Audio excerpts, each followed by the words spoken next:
Ok. Bom dia. Bom dia. Nós fechamos a parte anterior desse, o primeiro módulo do curso, com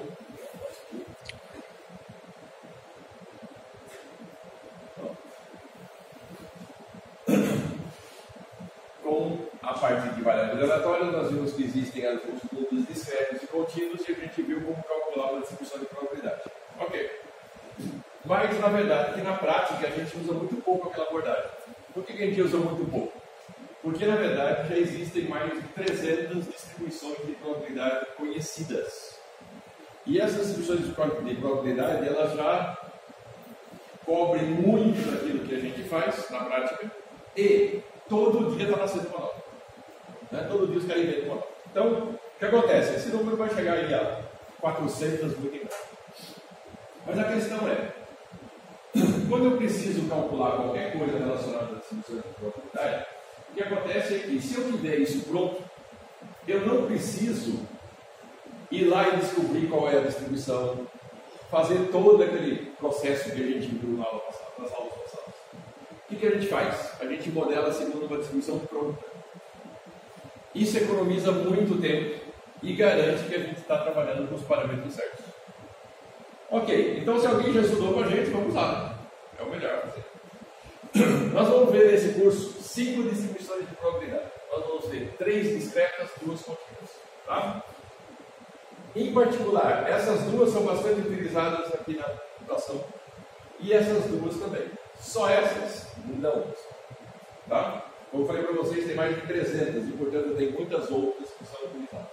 Na área de confiabilidade, por exemplo, com respeito a esses caras aqui, confiabilidade de produção, confiabilidade de manutenção, tempo de garantia, muitas vezes a gente usa outras distribuições.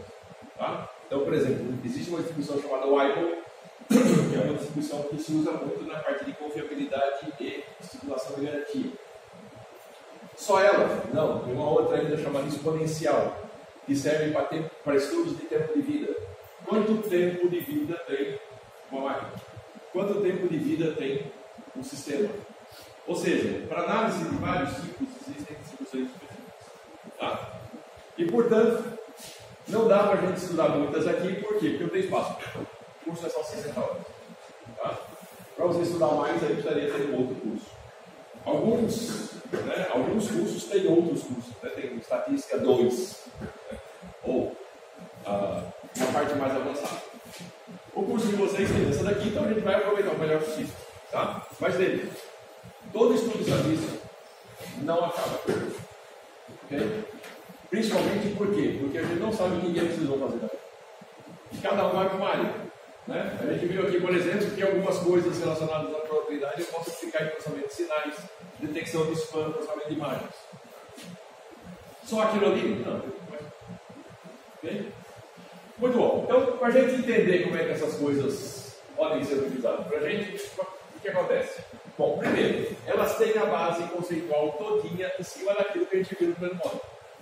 Ou seja, elas têm uma distribuição analítica, elas têm uma função acumulada, elas têm esperança, elas têm variância. Ok? Então, tudo que a gente viu no anterior, tá? Por quê? Porque a essência conceitual é que está no primeiro módulo. O que a gente vai ver agora? A gente vai ver a especialização disso para casos específicos. Ok? Tá, então com essas 5 distribuições eu posso fazer muita coisa? Pode, eu posso fazer coisa pra caramba. Tá? Mais ou menos 60% da tua vida profissional está nessas 5 distribuições. E os outros 40? Vamos lá, e os outros 40 estão em coisas mais específicas. Ok? Então não dá para cobrir num curso esse tipo de coisa. Por quê? Porque quem for para uma área vai usar mais uma distribuição. Quem for para outra nunca vai ver a cara dessa distribuição, vai ver a cara de outra. Tá? Então cada qual vai pela sua linha. Ok? Muito bom. Então, a primeira que a gente vai ver é uma distribuição que é muito mais didática do que útil. Tá? Que é a distribuição do Bernoulli. Por quê? Porque a distribuição do Bernoulli foi uma das primeiras distribuições de probabilidade de dados. Principalmente porque lá pelos idos do século XVII e XVIII, o que os enricados faziam era se juntavam a fumar charuto, discutir política e jogar. Tá? Então, não tinha muito o que fazer, né? Não tinha internet, não tinha outras coisas. Então, o esquema deles é esse. Tá, e aí eles começaram a se preocupar com coisas específicas. Tanto que muitas das coisas que a gente vê na ciência, que veio do século XVII, XVIII e até um pedaço do XIX, não veio de cientistas. Tá? Você vai ver que isso aí veio do barão do não sei das quantas, veio de um cidadão de alta casta. Tá? Bernoulli, por exemplo, era de uma família ultra indicada da Suíça. Tá? E eram pessoas que se dedicavam as suas vidas à filosofia. Por isso que hoje, quando vocês veem assim, o cara é doutor em filosofia. Por que não tem filosofia? Porque filosofia é considerada a mãe das ciências. Okay? Então, essas pessoas, elas se dedicavam a criar problemas e tentar resolver esses problemas. Tá? Um famoso problema que a gente vai falar um pouco mais à frente no curso, foi criado no século XVIII por um cidadão chamado Conde de Buffon. Conde de quê? Conde de Buffon, francês. Né? Que deu origem a toda a área de simulação. E ele começou com um problema idiota pra caramba. Né? Coisa de quem não tinha que fazer. Pensa numa sala como essa daqui, onde a gente tem essas listas aqui no chão. Esquece as verticais, só pensa nas horizontais. Tá? Ela assim, qual a probabilidade de você jogar uma agulha aqui e ela cair na linha? Os caras não tinham que fazer. Então pronto. Aí o cara passou parte da vida fazendo isso. E descobriu um algoritmo que acabou sendo o algoritmo que deu a origem para o método de Monte Carlo, que é usado em todos os sistemas de simulação, inclusive na computação quântica, simulação que depende. Tá? O cara foi inventar isso aí lá atrás. Uma besteira. Tá? Então, no final das contas, muita dessa ciência que a gente tem hoje vem de fato das pessoas que não tinham muito o que fazer, tinham uma certa cultura, tinham um certo preparo, uma certa formação, mas não eram necessariamente cientistas. Tá? Ok, então o que o Bernoulli queria? Bom, o Bernoulli, na verdade, era de uma família de matemáticos e filósofos. E uma das coisas que interessava para ele era jogo. Né? E o que acontece é o seguinte: qual a probabilidade de eu jogar e ganhar ou perder? Obter sucesso naquele jogo ou fracasso? Tá. Então ele modelou essa distribuição de uma forma ultra simples, que é o que está aí nessa equação. A probabilidade dele ganhar ou perder é P se ele ganhar, 1 menos P se ele perder. Ultra abstrato. Pouco útil isso. Por quê? Porque a menos que eu conheça a probabilidade, eu não consigo fazer nada disso. Tá?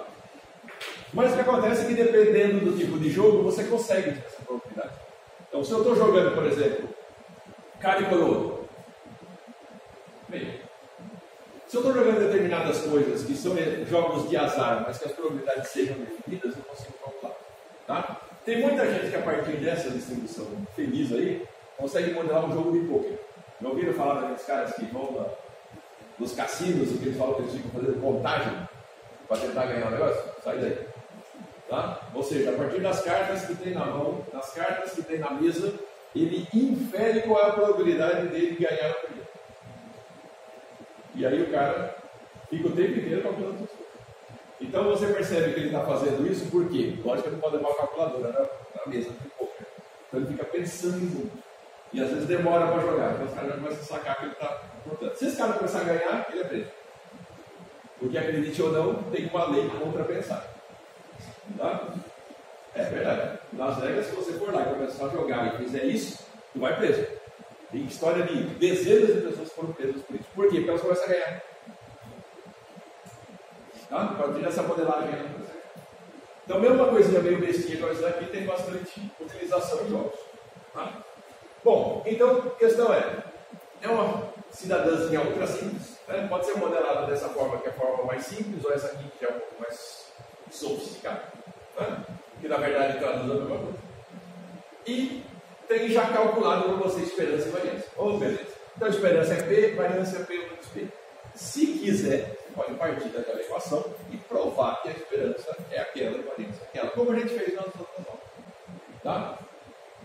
Fica aí o gosto do freguês. Quem tiver afim, manda ver. Tá? Você vai chegar exatamente nesse lugar. E existe uma notação específica para ela. Essa notação é essa daqui. A gente diz que uma variável aleatória x segue uma distribuição de Bernoulli com parâmetro P. Essa é a notação que está aí. Tá? Então esse tio aqui significa segue uma distribuição de probabilidade. A descrição é sempre essa aí? A maioria é. Sempre.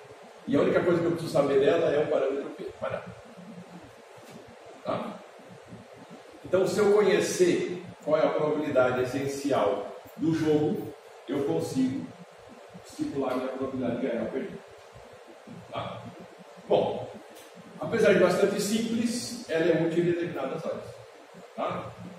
Se eu pensar em termos de computação, ela sozinha não adianta muita coisa, porque o máximo que eu posso modelar é um bit. Tá? Pouca coisa.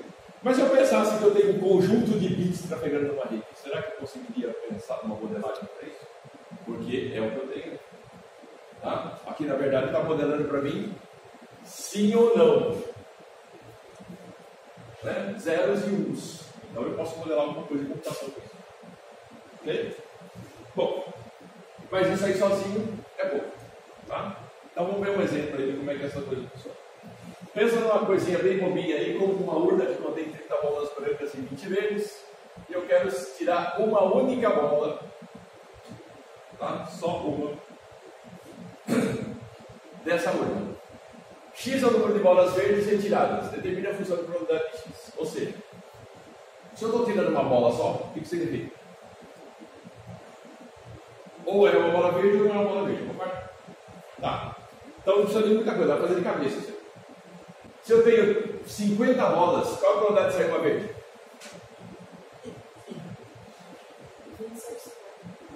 2 em 5. Concorda? Tá, pronto. Ultra fácil de fazer. Pronto. Então eu posso fazer isso da forma tabular. Lembra que aquelas formas que a gente aprendeu? Não desapareceram, não, tá? Continue. Forma tabular, forma analítica e forma gráfica. Ok? Bom, então olha lá. Forma tabular é essa aqui. A chance de não sair uma bola verde é essa aqui. Tá? 3 em 5. De sair a bola verde, 2 em 5. Se eu quiser, eu posso fazer a forma analítica como estava lá antes. Tá? De um jeito ou de outro. Lembra que aqui tem duas formas analíticas. Okay? Bom, esperança desse negócio aí é o quê? Bom, a esperança é basicamente, como a gente viu aí na transparência passada, a esperança dela é P. É a própria probabilidade. Okay? A esperança dela é P5. E a variância? P vezes 1 menos P. 6 em 25. Ok. Para responder a isso, então. Está faltando coisa aqui. Uma transparência desapareceu. Vamos lá, vou falar a transparência que desapareceu. Para dar essa resposta, o que eu preciso? Preciso de uma unidade aqui, né? X não é bolas verdes? Então a esperança de X é 2/5 bolas verdes. Ok? A variância de X é 6 sobre 25 bolas verdes ao quadrado. Não esqueçam desse quadrado. Tá? Ok? Lembra que a variância é uma unidade quadrática. Ah, então é super importante. É porque faltou a transparência da interpretação. Tá?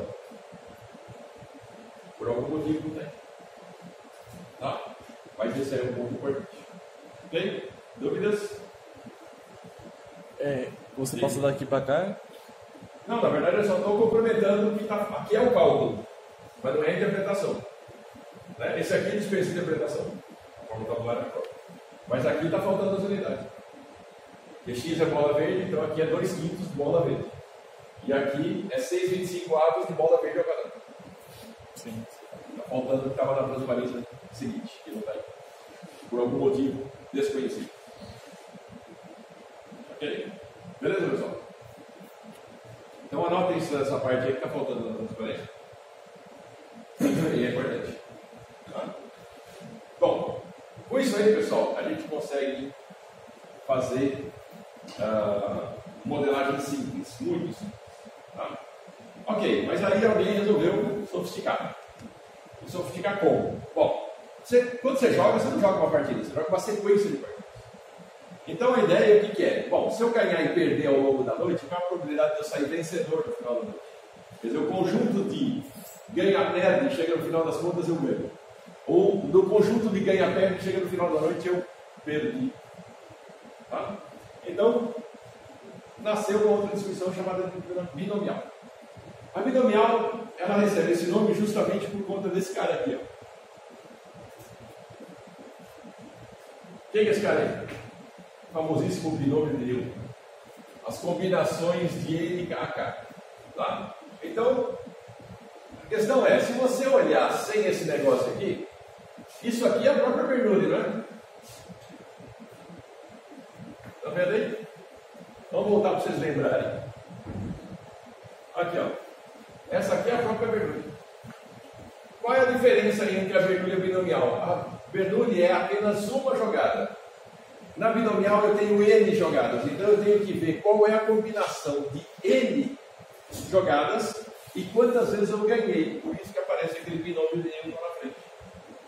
Tá? Ou seja, esse cara aqui é a única diferença entre a Bernoulli e a binomial, em termos analíticos. Tá? Em termos práticos, pode ter uma diferença grande. Por quê? Porque agora eu estou falando de uma sequência de jogadas. O senhor disse de quantas vezes o senhor ganhou, mas as perdas não contam também? Conta. Tá? Mas aí a questão é, como é que fica isso? Bom, tem uma modelagem importante aí na história que não pode ser esquecida. Né? Quando a gente viu a Bernoulli, ele falou, a probabilidade de sucesso é P, de fracasso é menos P. Tá, o que vocês estão vendo aqui é uma combinação de sucessos e fracassos, concorda? Só tem uma restrição importante nessa distribuição. A probabilidade não pode se alterar. Se a probabilidade se alterar, não é essa distribuição, pessoal. Ela existe, mas não é essa aqui. Tá? Essa aqui é só quando a probabilidade não se altera. Ou seja, eu sentei na mesa e joguei uma vez. Minha probabilidade de ganhar é tanto, minha probabilidade de perder é tanto. Joguei a segunda vez, a probabilidade se mantém. Joguei a terceira, se mantém. A quarta se mantém, assim vai. Essa distribuição do ponto de vista prático ela não é muito realista em jogos, tá? Mas ela é muito realista em outras coisas. Então, quando eu vou modelar, por exemplo, uma rede, é muito razoável que eu tenha zeros e uns modelados de forma constante. Tá? Em outras situações práticas, é muito claro que eu não vou ter alteração na probabilidade. Mas em jogo não é muito, né? É muito razoável pensar desse jeito. Por quê? Porque o jogador da primeira para a segunda, se ele ganhou, ele está mais animado, ele arrisca mais, tem mais chance de perder. Se ele perdeu, ele vai para a próxima rodada mais conservador e ele tem mais chance de ganhar. Então essa probabilidade flutua. Tá? Ok, então nesse caso aí, o que a gente tem que ver? Bom, primeiro, eu tenho que conhecer quantas vezes eu vou jogar. E quantos sucessos eu espero dessa jogada. Tá? Então a probabilidade continua igual, x igual a k. Só que o k agora não é mais 1 a 0.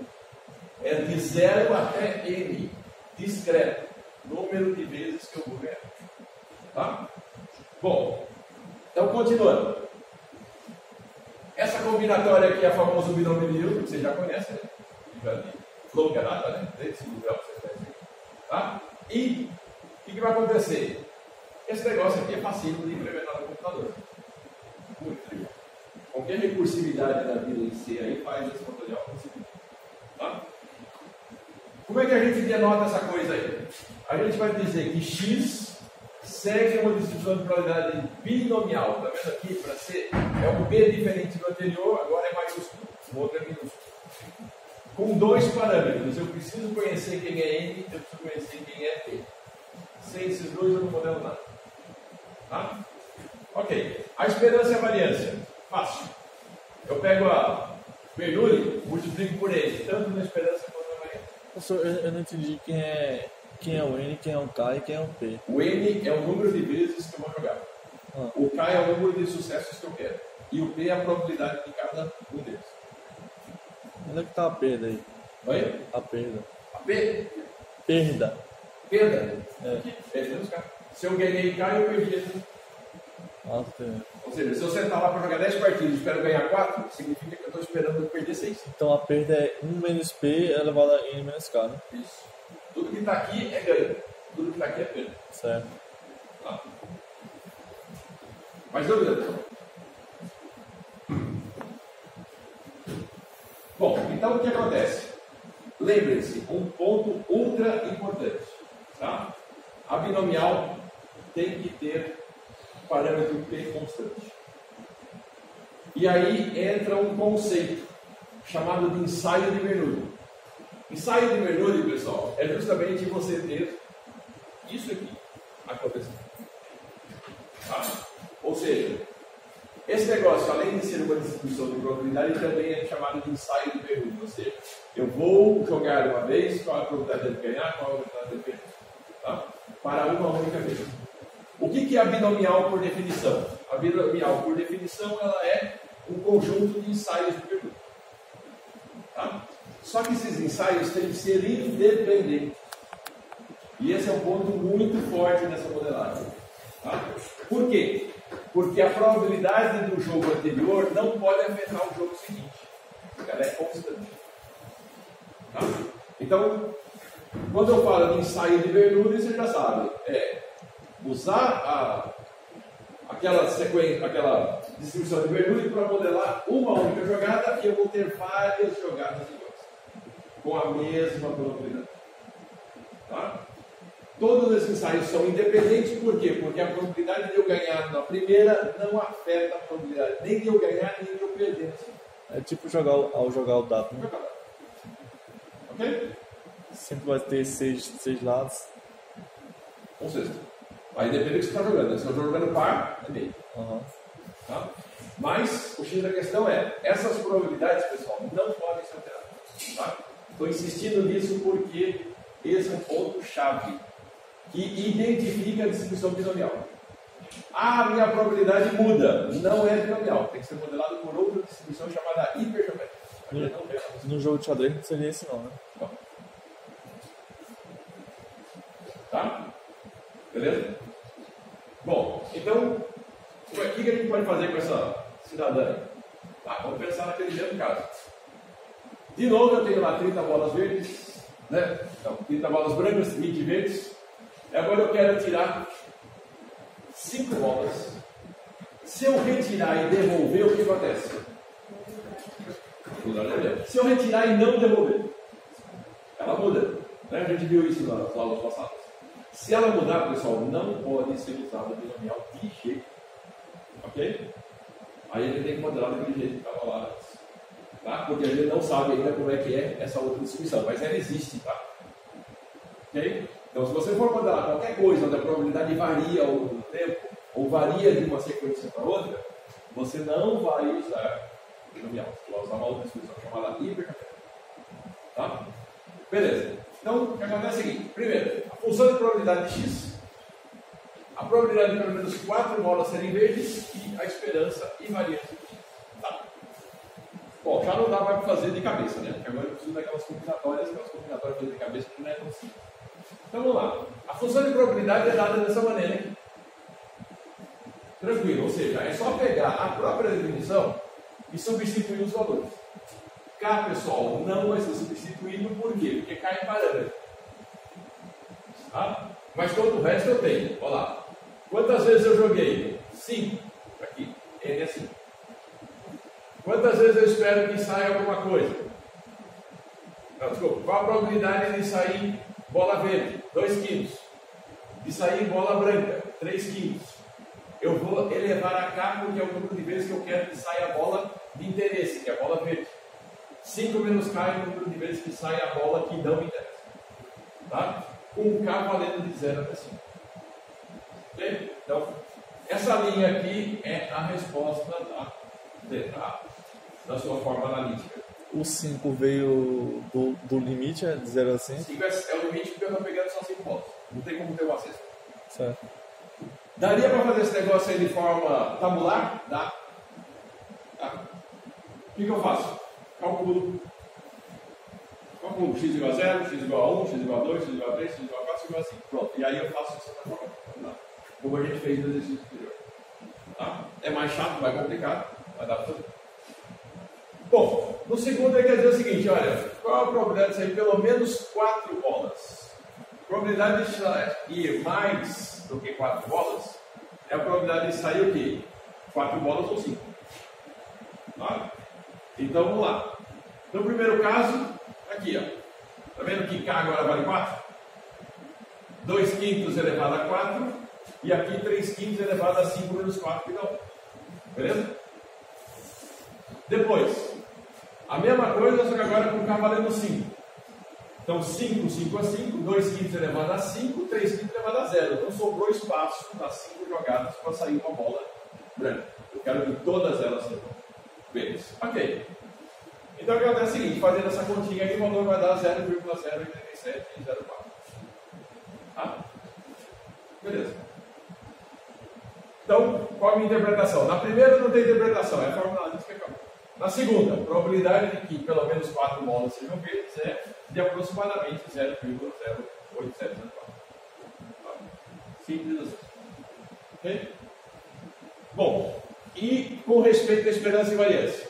A esperança e variância vai dar, fazendo a conta, esperança é 2, variância 6 quintos. Tá, mas essa é a minha resposta? Não. Minha resposta é essa aqui, ó.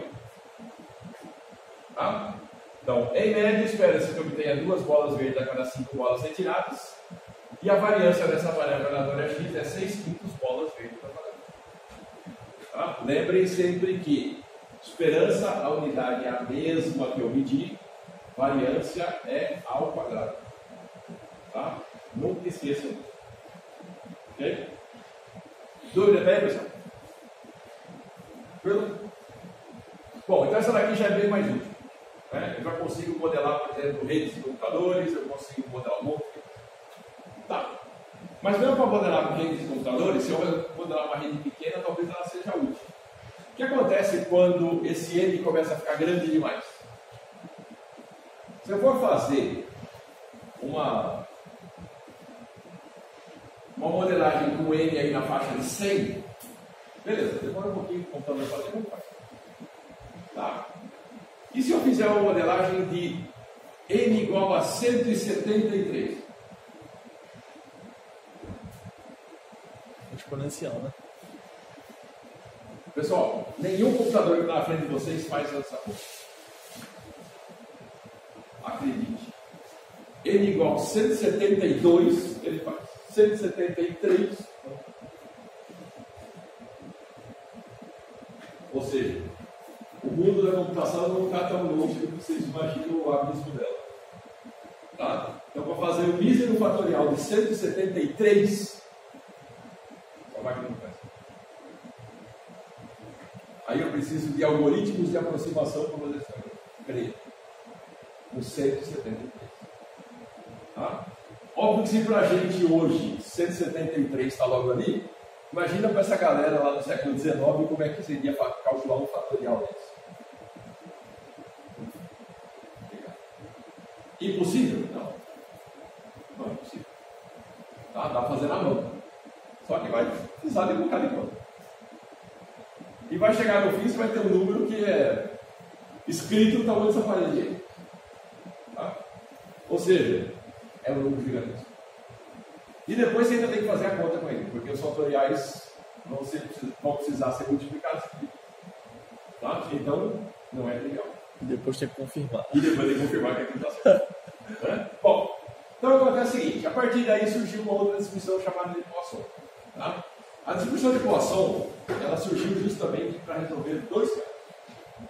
Primeiro, o que acontece quando eu estou trabalhando com coisas que dependem de tempo ou de espaço? Ou seja, a minha probabilidade é constante, mas ela está disseminada no meu tempo ou no espaço. Exemplo, fila. Eu chego num banco. Quais são as probabilidades dessa fila estar no tamanho de 1 pessoa, 2 pessoas, 3 pessoas, 5 pessoas, 10 pessoas, 20 pessoas? Ou, aí já no ramo industrial, qual a probabilidade da falha de um tecido dentro de X metros quadrados? Isso, pessoal, vale para tudo, inclusive para as placas de circuito impresso que estão no computador. O número de falhas por metro quadrado ou por centímetro quadrado é de interesse em toda a área que depende de eletrônica. Tá? O mesmo, pessoal, eu posso fazer em cima de quê? Em cima dos circuitos integrados que estão aqui dentro. Em cima dos transistores que estão aqui dentro. Tá? Por quê? Porque tudo isso aí se modela com taxa de falha. Tá? E taxa de falha, uma das distribuições que eu posso utilizar é essa. Ok, então, esse é o primeiro X da questão com respeito à distribuição do Poisson. Mas, além disso, depois se descobriu uma coisa interessante. Quando eu estou modelando pela distribuição binomial, que esse n tende a ficar muito grande, por exemplo, passar de 172, né? O que acontece com a minha probabilidade? Se a probabilidade é constante, quanto maior o n, mais p tende a zero, concorda? Ou seja, essa relação NP vai ser cada vez menor. Ok? Bom, e aí depois se descobriu durante algum tempo que Poisson, na verdade, é uma generalização da distribuição binomial. Com a vantagem que eu não preciso calcular aquele bendito fator. Então, hoje, se eu quiser trabalhar com a distribuição binomial com n maior do que 172, eu não vou modelar como binomial, eu vou modelar como Poisson. Muito mais fácil, muito mais rápido. E se eu quiser, já partindo de 100 não, acho que é 99, 98 por aí, você fazer na Poisson já é mais rápido do que fazer a conta do binomial. Tá? Por quê? Porque esse negócio é exponencial. Vai chegar uma hora onde o tempo de computação de um e de outro são meio equivalentes e depois o tempo da Poisson ele vem para cá enquanto que a outra sobe. Tá? Para fazer isso. Ok. Então, nesse caso, eu também consigo generalizar a Poisson. Tá? Então, tanto no caso quanto no outro, eu consigo resolver o problema. Joia? Então, nesse caso, que aplicações eu tenho desse negócio aí dentro da computação? Bom, aí pessoal, toda coisa binária que pode ser modelada em computação tem interesse, seja lá o que for. Tá? Então, eu posso modelar um monte de coisas. Por exemplo, fila de pacotes. Posso modelar sequências dentro de uma rede. Eu posso modelar um monte de coisas relacionadas principalmente a estados do sistema. Tá? O sistema tem sempre probabilidades de determinados estados. Eu posso modelar todos eles em cima da equação. Ou seja, no final das contas, muita coisa pode ser feita com essa distribuição. Tá? E ela é a base também para eu conseguir trabalhar algumas coisas na condição também de confiabilidade. Por quê? Se eu sei que esse bichinho aqui pode aturar um certo número de defeitos, né? Até um certo ponto eu considero o sistema efetivo, a partir daí não. Quem vai querer um disco rígido lotado de defeitos? Quando eu compro um disco rígido, ele já vem com alguns defeitos. Não existe um disco rígido que é zerado, não tem defeito. Ele sempre vai ter defeito. Você vai fazer a formatação física, faz a formatação lógica e você vai ver lá que tem um percentual de defeito. Tá. Normalmente, com o percentual de defeito sai da fábrica, eu vivo bem obrigado. Aí vai acontecer o quê? Vou usando o disco e no esquema de grava, desgrava, grava, desgrava, grava, desgrava, vai subindo novos defeitos. Vai chegar a um certo ponto que o número de defeitos não é tolerável. Por quê? Porque quando o disco está muito cheio e o número de defeitos também é grande, você vai começar a perceber a degradação da performance do disco. Não é mais a mesma coisa do dia que você comprou. E ele vai perder muito em performance. Tá? Modela aqui. Número de defeitos por unidade de área. Entende? Beleza? Bom, então com isso tudo aí a gente vai brincar um bocado. Vamos ver um exemplinho. Não, ainda não falei uma coisa aqui. Sim, é muito importante. Faltou a definição da equação. A definição da equação é simples, é isso aí. Bem tranquilizinho. Tá? Então, nesse caso aí, o que acontece? Esse parâmetro aqui, que é chamado de lambda, tá? Ele é a média da ocorrência dos eventos. Ou seja, lembra que antes eu tinha um N? Tá, agora eu vou ter que usar alguma informação relacionada a esse N aqui. Ou seja, é esse lambda. O lambda vai dizer para mim o seguinte: quantas vezes aquele evento de interesse aconteceu dentro da minha medida utilizada, seja tempo ou espaço. Tá? Então, por exemplo, quantas pessoas chegam na fila por minuto? Quantos defeitos tem um sistema por centímetro quadrado? Isso vale para disco rígido, isso vale para chip, vale para transistor, vale para coisa e também para placa-mãe. Tá? Ok, então, nesse caso aí, o que acontece? essa informação é importante e perceba um detalhe ultra importante, pessoal. Ela depende da unidade de medida. Tá? Então, se eu mudar a unidade de medida, lambda também muda. Então, se eu estou trabalhando, por exemplo, com uma fila, número de pessoas que chegam naquela fila a cada minuto, é uma conversa. Número de pessoas que chegam na mesma fila a cada hora, é outra conversa. O parâmetro mudou. Então, atentem a isso, porque vai aparecer na lista de exercício um monte de coisas com unidades diferentes. Vocês têm que calcular isso toda vez. Esse é o chato da consulta. Tá? Toda vez que aparecer unidade diferente, tem que ser recalculado. Vai? Bom, esse Ezinho aqui, número de Mettler, né? A função exponencial. Quem não tem a função exponencial na calculadora, grava esse número na memória que já dá para você brincar o suficiente. Tá? Então, beleza. E como é que é a anotação dela? Para x segue uma distribuição de Poisson P com parâmetro lambda. A gente não precisa de mais nada, só o lambda. Aí tem o Bzinho, o Bzão e o P1. Tá? Esperança dela e a variância são iguais e valem lambda. Facinho de brincar. Só lembre da unidade, tá, pessoal? Apesar de valer o mesmo valor numérico, a unidade é diferente. Eu vou insistir nisso e vou encher o saco de vocês. Tá? Beleza, então agora sim vamos ver o exemplo. Eu tenho lá um sistema web onde eu tenho vários servidores, todos eles têm a mesma configuração, modelo e fabricante. Tá, por que tem que ser assim? Para eu manter constante a taxa de falha. Ah, e se eu tenho uma rede heterogênea? Comprei um servidor de cada fabricante. Esquece, não estava mantendo a proposta. Tá? Não vai funcionar. Ok. Então, depois de observações, conclui que o número de servidores que precisam de manutenção a cada vez é uma variável aleatória da distribuição de Poisson com parâmetro 3. Perceba um detalhe importante. Quantos servidores tem esse provedor?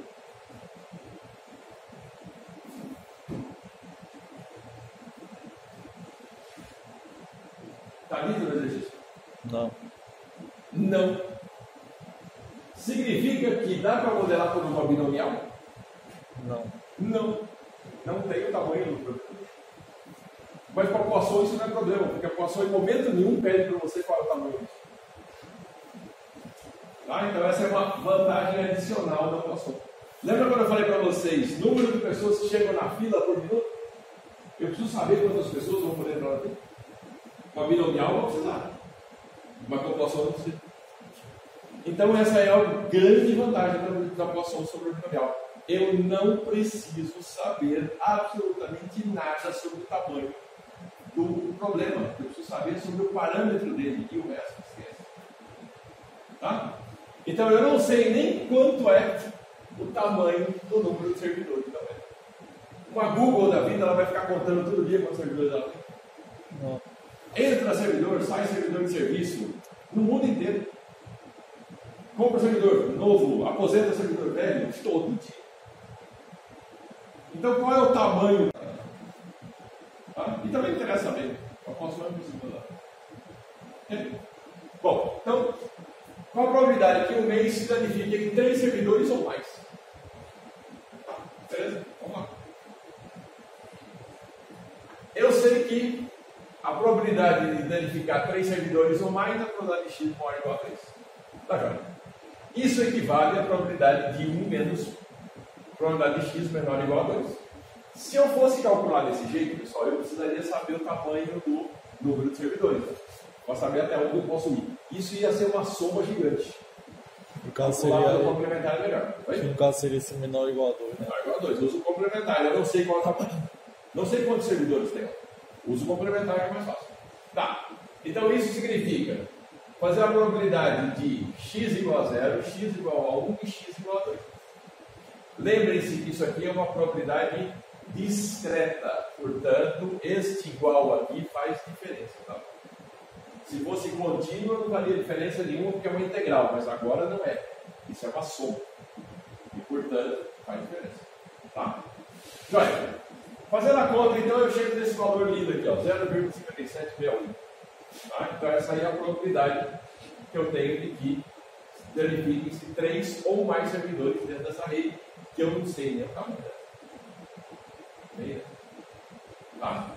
Pode ser 10 servidores, 20 servidores, 50 servidores, 1000 servidores. Ok? Tudo bem?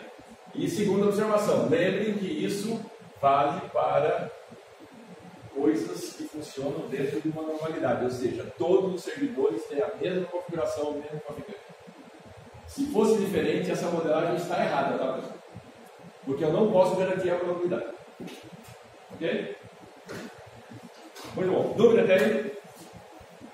Tranquilo? Legal. Então, vamos lá. Nesse exemplo aí, qual seria a esperança e variância desse negócio? Bora fazer, mas precisa fazer alguma coisa. É uma descansa a mão.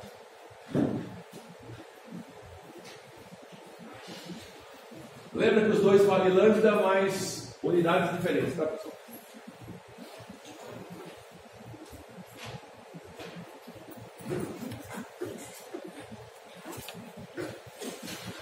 Lembra da interpretação.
Vamos lá, pessoal, chamada. Aleph. Carlos Magno.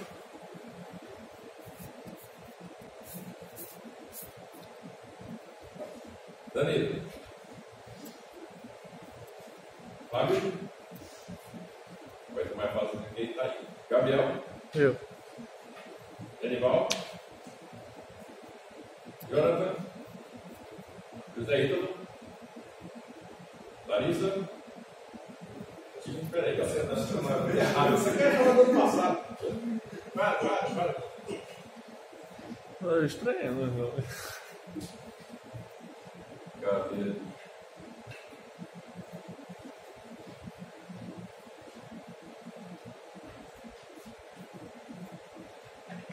Agora eu descobri por que está faltando as duas páginas aqui. É do ano passado. Peguei as aulas do ano passado.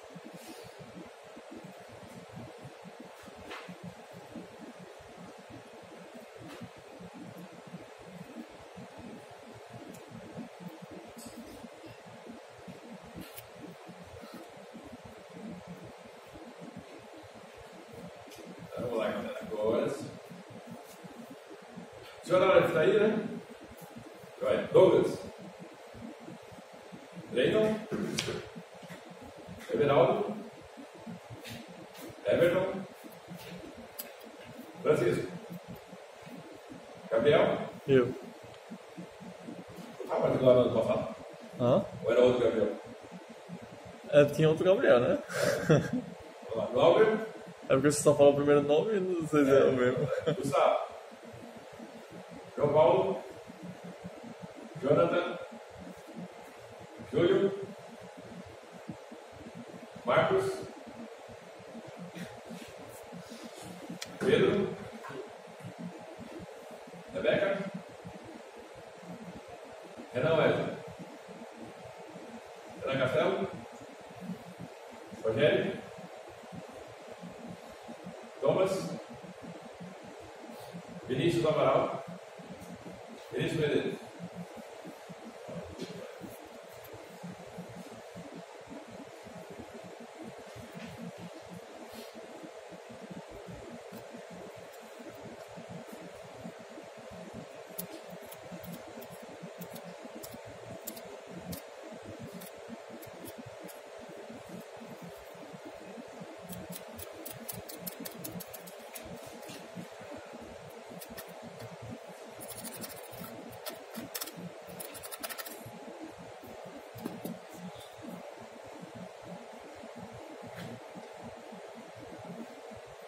E aí, galera, feito?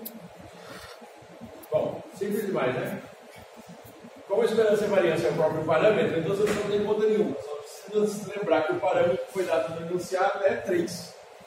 Tá? Então, o que acontece? A resposta da primeira parte é que esperança e variância vale 3, então as interpretações, em média, espera que precise de 3 servidores, ou seja, 3 manutenções por mês em servidor. Tá? E a variância, 3 servidores por mês ao quadrado. Lembrem-se do link. Porque a primeira resposta 3 é de onde o. Daqui? É. Porque é o seguinte, a esperança e a variância da equação é o próprio parâmetro da número. Tá? Então a esperança e a variância são iguais, só que a unidade é diferente. É o que vai diferenciar um do outro. Tá? Beleza, pessoal? Dúvidas? Então esse exercício foi meio pegadinha, né? Ou seja, não precisa fazer conta nenhuma, não fazer nada, é só olhar o enunciado e botar lá. Tá? Bom, essas distribuições, pessoal, têm a sua utilidade do ponto de vista computacional e também de outras áreas. Tá? Mas não se restringem apenas a aplicações específicas como essas que eu falei. Tem muitas outras aplicações. Tá? Tanto na binomial quanto na posição. Tá? Também dentro da área de computação. Muito bem. Então vamos passar agora para o outro mundo. Tá? Esse daqui eu vou deixar para vocês fazerem em casa. Tirem foto dele para vocês fazerem em casa.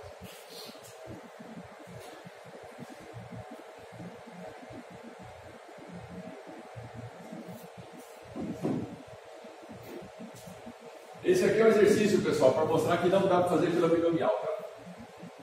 Você comprou 4.000 computadores. Se a gente já sabe que o fatorial de 173 não pode ser calculado do computador, de 4.000 muito menos. Então, esquece. Não dá para fazer pela binomial, precisa fazer pela aproximação. Tá? Então, X da questão é o seguinte. Será que seria a resposta? Agora a gente vai para o mundo contínuo. No mundo contínuo, pessoal, a gente tem duas coisas bastante interessantes. Tá? Que são as distribuições uniforme e normal. A distribuição uniforme, pessoal, ela é usada em uma pancada de coisas na computação. Tá? talvez seja a distribuição mais utilizada na computação. Não porque ela seja extremamente importante, mas ela tem muitas aplicações. A distribuição normal se aplica a um monte de outras coisas. Tá? E eu acho que as duas estão ali competindo para ver qual das duas que é mais importante na área de computação. Então vamos entender como é que ela funciona e depois a gente vai dizer por que ela é tão importante assim. Então a questão é a seguinte: essa distribuição é a distribuição ultra-babá. Tá? É uma distribuição constante entre os valores do intervalo da IP. Bom, simples assim. Tá? E ela chama uniforme quantalista. Eu vou apagar a luz aqui só para vocês verem. Nessa forma analítica que vocês estão vendo aí, não tem muito segredo, mas olhem bem nessa parte gráfica, tá? Na parte gráfica, pessoal, perceba que ela não vale só entre A e B, né? Estão vendo esse azul aqui, ó? Ou seja, ela é definida em todos os reais. Tá? Só que ela só assume valores diferentes de zero dentro do intervalo AB. Caso contrário, ela vale zero para todo mundo. Ok?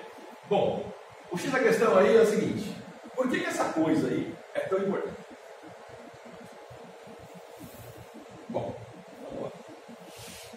Ela é muito importante, pessoal, porque ela trabalha com pelo menos tudo isso aqui que eu estou mostrando para vocês, e na verdade eu tenho certeza que eu esqueci pelo menos detalhes disso aí. Tá? Então, primeiro, parte de tomar decisões. Aquilo que a gente viu na aula passada em tabela de decisão, aquilo lá vale como uso discreto. E se eu tivesse um contínuo? Já não é mais a mesma coisa. Tá? Segundo, inicialização de todos os jogos eletrônicos. Tudo que você pensar na vida que precise de número aleatório, pessoal, está usando essa distribuição. Qualquer coisa. Tá? Então, jogos, testes de algoritmo, simulação, que não está aí, ó, análise numérica, criptografia. Ultra importante. Aí você, mas quando eu estou usando lá o meu Mozilla da vida, ele diz que tem uma criptografia de 128 bits. Feita em cima dessa descrição. Tá? Simulação de redes de computadores, busca de tabela hash. Sabe o que é uma tabela hash? Você não faz uma busca aleatória? Usa esse infinito. Tá? Então, o X da questão é, eu estou falando aí, isso daí é só a ponta do iceberg, tá? Tem muito mais outras coisas. Então, na verdade é o seguinte, ela é ultra utilizada na computação. Tá? Muito utilizada mesmo. E essa aqui é a função de distribuição acumulada. Ou seja, perceberam que mais um conceito que a gente viu na primeira fase que vai vir no segundo. E vai continuar até o final do curso. Tá? Que é a distribuição acumulada. Bom, a distribuição acumulada, pessoal, né? Nesse caso aqui é super simples. Ela vale zero se o x for menor do que A. Vou voltar aqui, ó. Até A, ela vale zero, não acumulou nada. A partir daqui, ela começa a integrar esses valores e vai indo até B. E quando chega em B, isso aqui tem que valer 1. Né? Propriedade da função acumulada. Por quê? Porque a partir daqui ela acumula zeros. Tá? Então, entre A e B vale esse negócio. Quando isso aqui for exatamente igual a B, esse treco tem que valer 1. E aí, ela segue o x igual. Ou seja, ela vem uma reta no zero, sobe até B e B para frente. Tá? Ok. Bom, então, como tem muita aplicação, normalmente, pessoal, em algum momento da vida vocês vão ter que implementar essa função. Eu quero fazer um joguinho. Tá, eu sei que tem um monte de engines para fazer joguinho, mas em todas elas tem pelo menos uma implementação. Eu quero fazer uma coisa diferente do que está no joguinho. Então eu faço assim. Tá? Então tem um monte de implementações específicas, tanto para a geração do aleatório como para outras coisas, que você pode fazer de forma muito eficiente. Tá?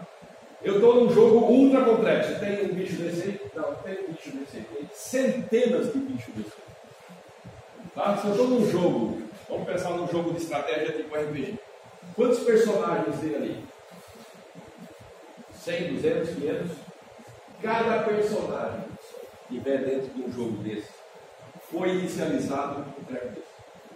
Cada. Tá? E se, dependendo do tipo de personagem que eu tiver, eu posso ter um outro negócio desse que vai caracterizar a personalidade dele. E quantos parâmetros de personalidade eu tiver, eu tenho um desses para fazer. Ok? Para ser um jogo completamente aleatório. Se não, o que acontece? Você joga uma, duas, três, 5 vezes, você começa a ter o mesmo jogo. Então, quanto maior a complexidade do jogo, mais geradores de número aleatório tem lá. Tá? Para dar inicialização no ambiente, para dar inicialização dos personagens, na posição que esses personagens estão, e tudo mais que você tiver.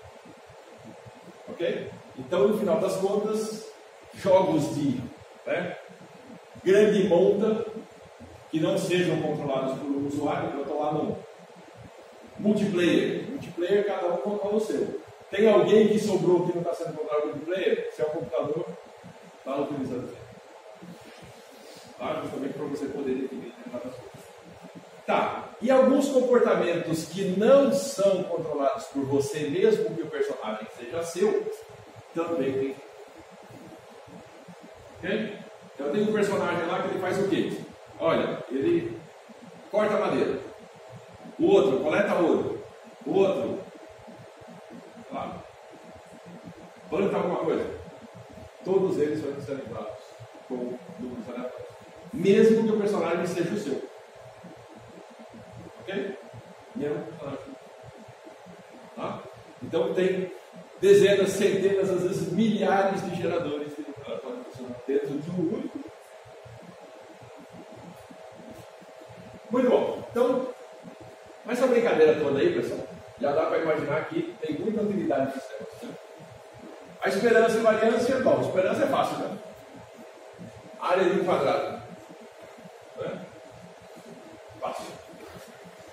Variância. Essa é um pouquinho mais complicada. Dá para demonstrar isso? Dá. Exatamente do mesmo jeito que a gente fez no módulo anterior. Mas, tá pronto. Mais fácil. Tá? Lembrem-se que a variância é sempre ao quadrado. Aqui já ajuda a lembrar, né? O valor já está ao quadrado da própria função. Então é mais fácil de lembrar. Ok, então vamos lá. Para brincar com isso aí. A ocorrência de falhas num ponto de rede qualquer, numa rede lógica com 5 km da universidade, foi modelada segundo uma distribuição uniforme intervalo 0,5. Estou modelando em quilômetros, tá, pessoal? E se eu quisesse modelar em metro, de 0 a 5.000? Muda só o valor, mas lembre-se que eu tenho que saber que unidade que eu estou fazendo.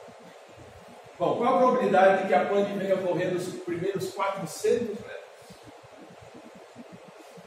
Tá, e depois, a esperança e a variância dessa variável. Deixa vocês tentarem fazer agora. 5 minutos de vocês.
E aí, galera, feito? Vamos lá. A primeira questão é, na hora que você vai trabalhar com os primeiros 400 metros, o que você está fazendo? Você está pegando esta distribuição e trabalhando com o iniciozinho dela, né? A modelagem é de 0 até 5 km. Então eu estou trabalhando aqui nesta unidade medida aqui em quilômetro. Ele está falando de 400 metros. 400 metros é 0,4 km. Então eu vou fazer um integral de menos de infinito até 0,4. Tudo bem? Beleza? É a coisa mais complicada que você tem que pensar nessa questão. Tá, então, fazendo a probabilidade de x menor ou igual a 0,4, eu vou integrar de menos infinito a 0,4. O menos infinito para a gente não adianta, porque ela vale 0 até o valor de a, ou seja, vale 0 até 0. Então não adianta eu integrar antes que não tem nada. Então eu vou integrar dentro da função desse camarada aqui, que é literalmente pouquinho. Então vamos para tá? Beleza. Então, fazendo a conta, isso dá 0,08. Então a probabilidade de falha nesses primeiros 400 metros é de 0,08. Tá? Bem tranquilo. Tá, esperança e variância. A gente já sabe que a esperança dela é A mais B dividido por 2. Então isso dá 5, né? 5 mais 0 dividido por 2, e dá 2,5. A variância, B menos A, então 5 menos 0 ao quadrado, que é 5 ao quadrado, dividido por 12, que dá 2,083. Então a interpretação, a média de falhas nessa rede de lógica é de 2 falhas e meia, e a variância é de 2,083 falhas ao quadrado. Tá?